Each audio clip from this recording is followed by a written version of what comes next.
پاکستان کے ایک دور دراز گاؤں میں زینب نامی ایک خاتون رہتی تھی۔ زینب کی زندگی آزمائشوں کا مجموعہ تھی۔ شوہر کی وفات کے بعد وہ بالکل اکیلی رہ گئی تھی اور اس کے پاس اپنے 2 معصوم بچوں کا پیٹ پالنے کے لیے 1 روپیہ بھی نہ تھا۔ فاقوں نے گھر میں ڈیرے ڈال لیے تھے، لیکن زینب کی فطرت میں ایک خاص بات تھی، وہ بے حد خوددار تھی۔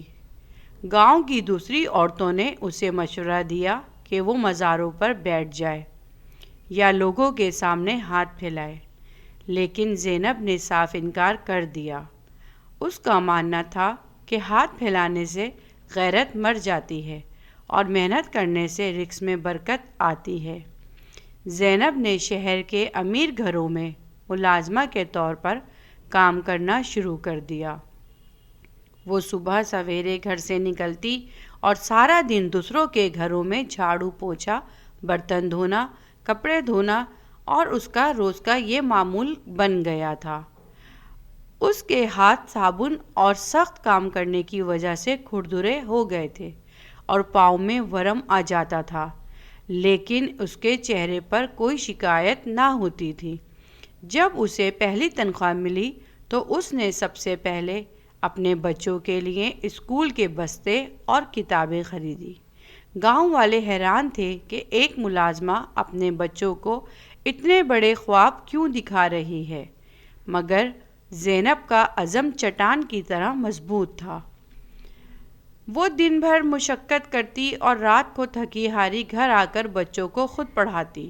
وہ انہیں ہمیشہ ایک ہی بات کہتی، بیٹا، یہ غربت کوئی گناہ نہیں ہے، لیکن اس غربت کو اپنی کمزوری بنا لینا گناہ ہے۔ میں تمہارے لیے لوگوں کے گھروں میں خاک چھاڑتی ہوں تاکہ تم کل کو سر اٹھا کر جی سکو۔ بچوں نے بھی اپنی ماں کی قربانیوں کو اپنی آنکھوں سے دیکھا تھا۔ انہوں نے پڑھائی کو اپنا اوڑھنا بچھونا بنا لیا۔ برسوں کی مسلسل محنت اور ماں کی دعاؤں نے معجزہ کر دکھایا۔ اس کا بڑا بیٹا ایک کامیاب بزنس مین بن گیا اور چھوٹا بیٹا ایک نامور آفیسر۔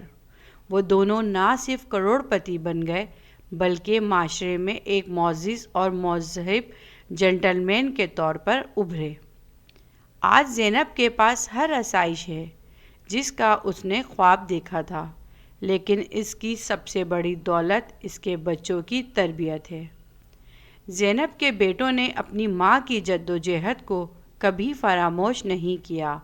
آج وہ دونوں بھائی اپنے مال دولت سے غریبوں کی مدد کرتے ہیں۔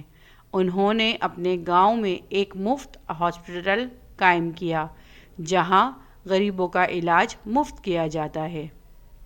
بیوہ خواتین کے لیے دستکاری مرکز بنایا تاکہ وہ زینب کی طرح عزت سے کما سکیں۔ غریب بچوں کے لیے وظائف کا آغاز کیا تاکہ کوئی بچہ پیسے کی کمی کی وجہ سے تعلیم سے محروم نہ رہے۔ زینب کی کہانی ہمیں یہ سبق سکھاتی ہے کہ حالات کتنے ہی سنگین کیوں نہ ہوں، اگر انسان محنت اور خودداری کا دامن تھامے رکھے تو وہ اپنی تقدیر خود لکھ سکتا ہے۔ آج وہ ایک ملازمہ نہیں بلکہ ایک خاندان کی سربراہ ہے جس پر پورا ملک فخر کرتا ہے۔